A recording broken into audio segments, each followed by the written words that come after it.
Hola, ¿cómo estás? Continuamos con nuestros módulos de estudio de esta materia que se llama vida cristiana. Y hemos hecho un recorrido bastante amplio en cuanto al tema de principios, en cuanto al enemigo, en cuanto al enojo y la amargura. Y también estamos viendo en cuanto al pasado, la palabra de Dios y mi pasado. Y hemos visto cómo el apóstol no negaba el pasado, no lo minimizaba tampoco, no lo dejaba. O sea, lo que él le importaba era dejar atrás el pasado para poder seguir avanzando hacia adelante, hacia la meta.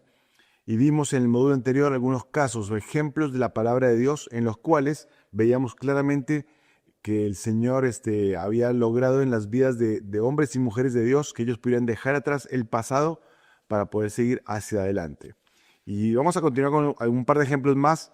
Está el ejemplo de Job, por ejemplo. Si ustedes recuerdan en Job, capítulo 1, se nos menciona que era un hombre varón justo, recto, temeroso de Dios, apartado del mal.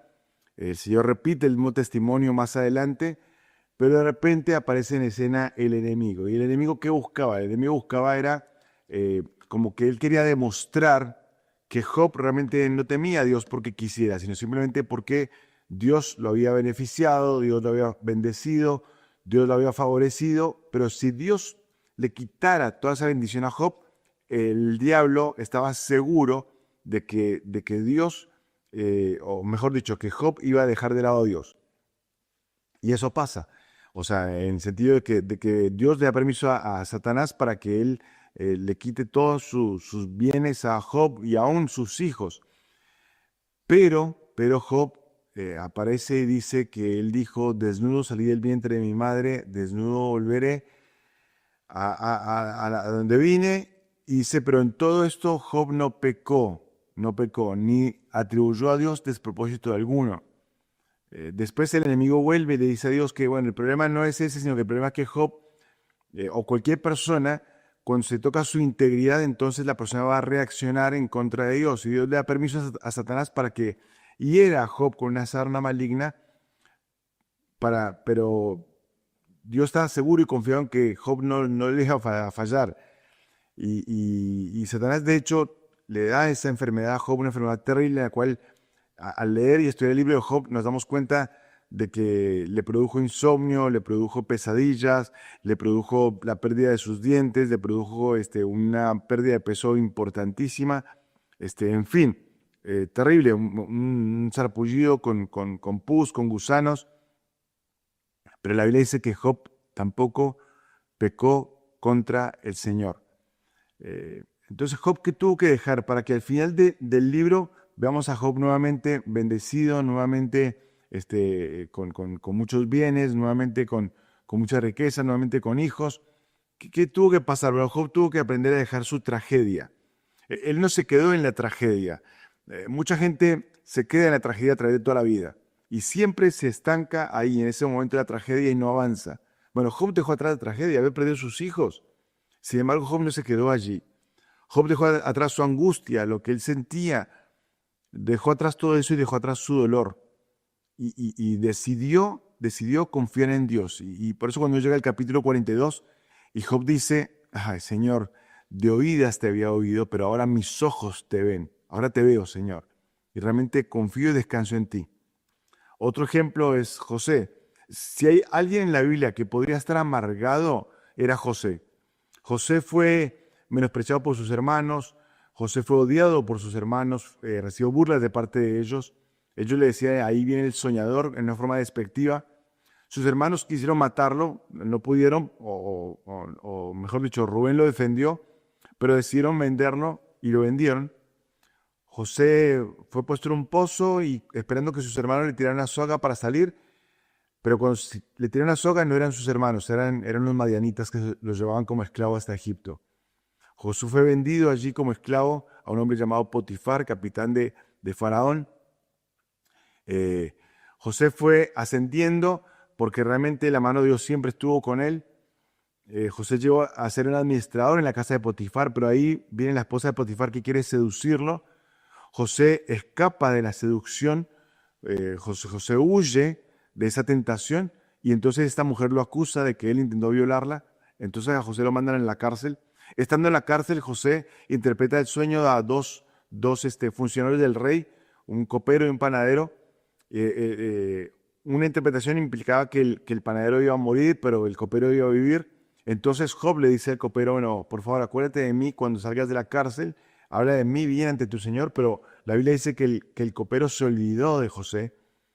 Y entonces José está nuevamente allí en la cárcel por muchos años. Cuando comenzó la travesía de José del odio a sus hermanos, tenía 17 años. 17 años. Y lo vemos después, a los 30 años, que se presenta delante de Faraón, para interpretar el sueño de Faraón, para ser convertido en el número 2 en el reino, para poder preservar la vida de su pueblo. Entonces José tuvo que dejar muchas cosas en el pasado. Y vamos a ver que al final de sus días no hubo amargura, al contrario, hubo reconocimiento de que realmente Dios estuvo siempre atrás de todas las cosas. Un reconocimiento de que a pesar del dolor, el Señor estaba allí con él. Él tuvo que dejar atrás el maltrato que recibió. Él tuvo que dejar atrás el engaño. Tuvo que dejar atrás el rencor, el rencor. Y lo vamos a ver cómo él va diciendo, bueno, no se preocupen, no se preocupen.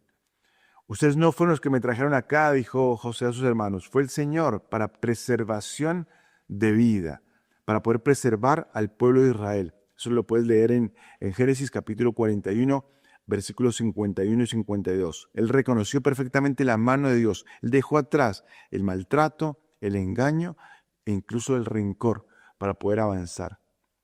Claro, el problema es que hay un riesgo siempre en mirar atrás.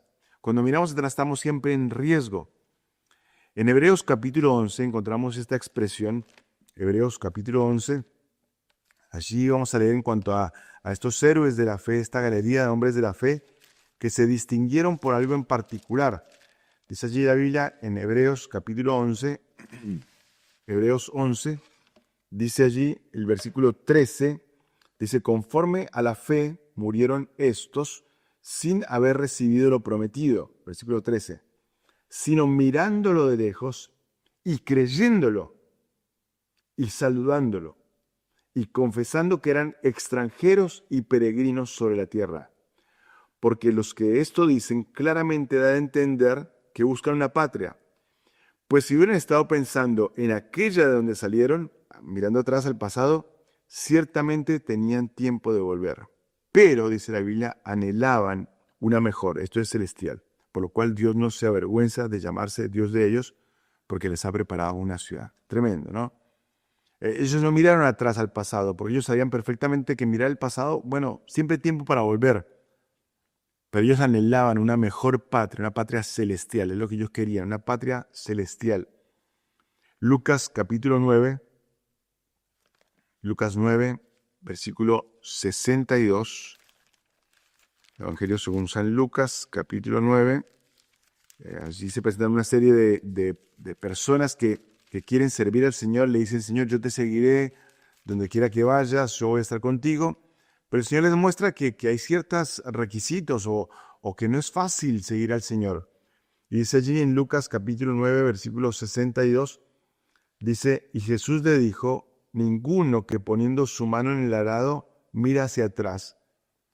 O sea, el que está arando y mira para atrás ya va a perder la línea del arado.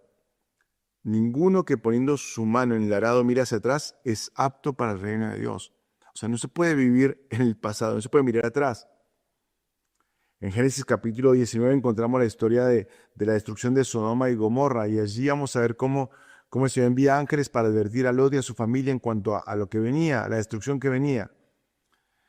Y cuando por fin los ángeles sacan a Lot y su familia, le advirtieron, mira, no miren atrás, no miren atrás. Pero el relato bíblico dice claramente en el capítulo 19, versículo 26, que la mujer de Lot miró atrás, y ella quedó convertida en estatua de sal. Es peligroso, es un riesgo mirar hacia atrás.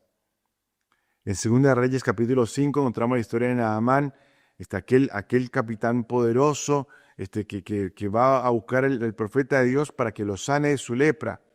Y cuando es sanado, le quiere ofrecer cosas al profeta de Dios, a Eliseo, pero Eliseo no acepta nada de parte de él.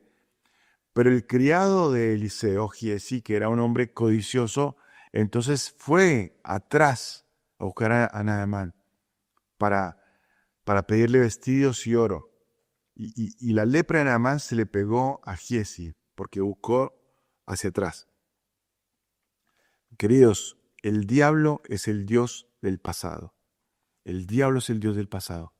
Dios es el Dios del presente y el Dios del futuro. Pero el diablo es el Dios del pasado. Al diablo le encanta jugar con el pasado de la gente. Le encanta recordarle a la gente su pasado y su pecado. Hace poco escuché una frase que decía que el diablo conoce mi nombre, pero siempre me llama por mi pecado. En cambio, aunque el Señor conoce mi pecado, siempre me llama por mi nombre. Porque es tan diferente, pero el diablo es el Dios del pasado.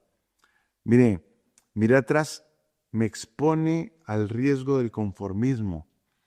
Porque claro, solamente me quedo viendo todo lo que hice, pero no veo todo lo que falta.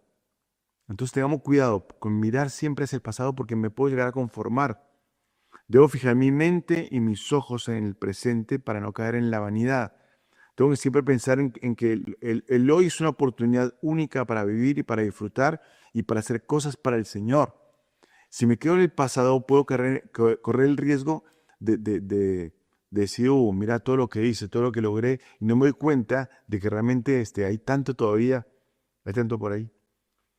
O sea, yo creo que el pasado puede llegar a ser un motivo de vanidad para nosotros. Pero también es un riesgo mirar con ansiedad todo el tiempo hacia el futuro, porque no sé lo que va a pasar. Entonces, mejor vivir en el presente y en la oportunidad que Dios me da hoy. Porque un día, hoy, también será pasado. Y lo que quede atrás va a ser el fruto de lo que un día fue presente. O sea, todo lo que queda atrás es el fruto de lo que un día fue presente y lo tuve en mis manos. Tuve hoy la oportunidad de poder invertir, hacer cosas para que mi futuro sea diferente y para que cuando llegue el momento de mirar el pasado me dé cuenta de la inversión que pude haber hecho o no. Lo que queda atrás siempre va a ser el fruto de lo que hice cuando lo tuve delante de mis ojos. Así que mucho cuidado, mis queridos, con el tema del pasado. Sí, es importante dejar atrás el pasado, es importante dejarlo atrás y entender de que Dios quiere realmente que dejemos de usar el pasado como un lugar de residencia. Más bien lo podemos llegar a usar como un lugar de referencia, pero no de residencia. Yo a veces hablo con los muchachos que van pasando por este lugar y siempre les digo que a veces el pasado ni siquiera para el testimonio, porque a veces pareciera que nos deleitáramos en el pasado y pareciera que contáramos cosas como con orgullo y no tiene que ser así. Tenemos que vivir en el presente, en lo que Dios hoy nos da para poder seguir avanzando y creciendo. Amén. Bueno, muy bien, dejamos atrás el pasado y nos enfocamos ahora en el presente. Y el presente implica que realmente nosotros necesitamos vivir una vida de santidad, una vida de santidad. Estaba meditando en estos días justamente en que muchas veces veo que hay una nueva generación que le encanta cantar en cuanto a la santidad y me parece bien. Creo sinceramente que nosotros necesitamos adorar a Dios por su santidad, por lo que Él es. Necesitamos constantemente recordar que Él es santo y adorarlo por su santidad.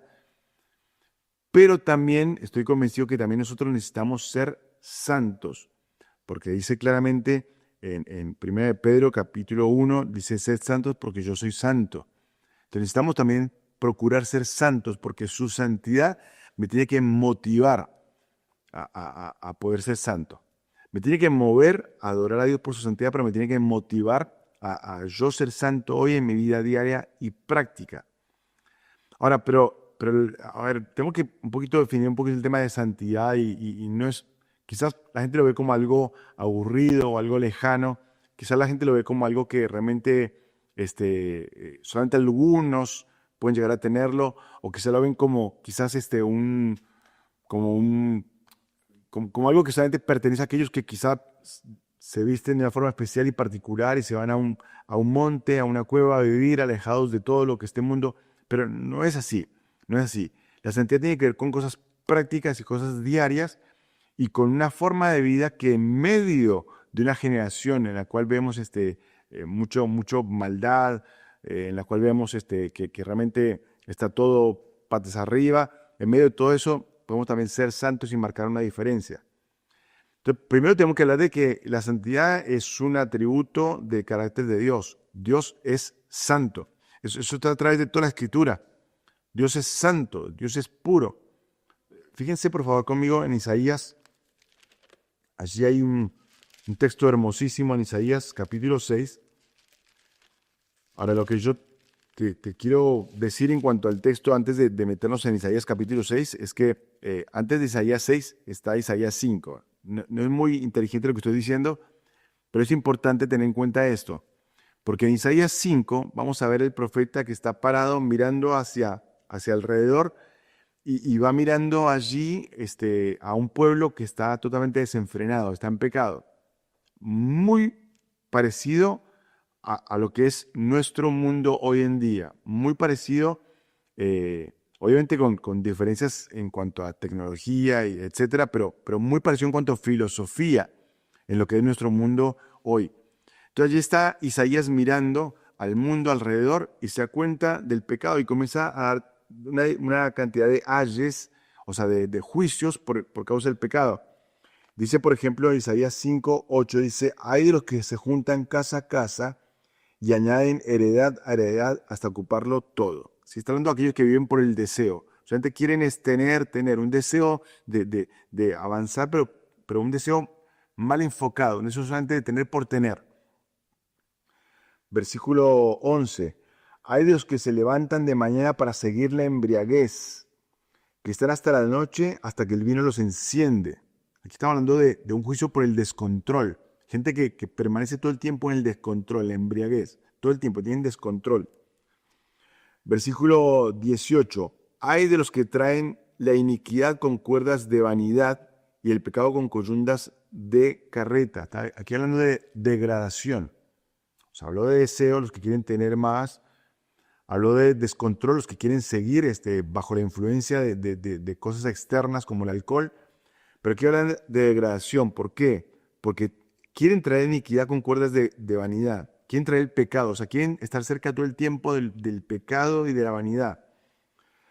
Versículo 20. Hay de los que a lo malo dicen bueno y a lo bueno malo, que hacen de la luz tinieblas y las tinieblas luz, porque ponen lo amargo por dulce y lo dulce por amargo.